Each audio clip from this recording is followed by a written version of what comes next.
Now this is how you can set up Yahoo Mail on the iPad. So let me show you how it works, and if you're new here, subscribe and we can get started. So you have to decide which client you want to use it with. For example, a lot of people use the built-in Apple Mail app and they want to use it with any account.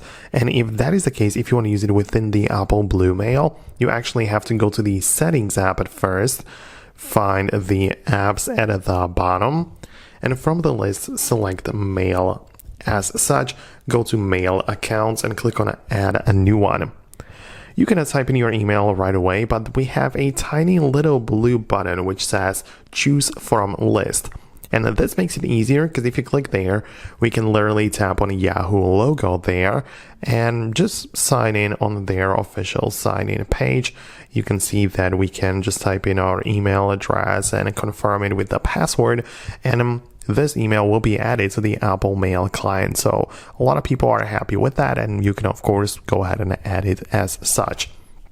But we also have a little ad right there that we have another dedicated Yahoo Mail app, which you can definitely get if you would want it to. So you can tap on it. It's going to move you over into the App Store. So you can, of course, just go to App Store, look up Yahoo Mail, and then download their official free mail client.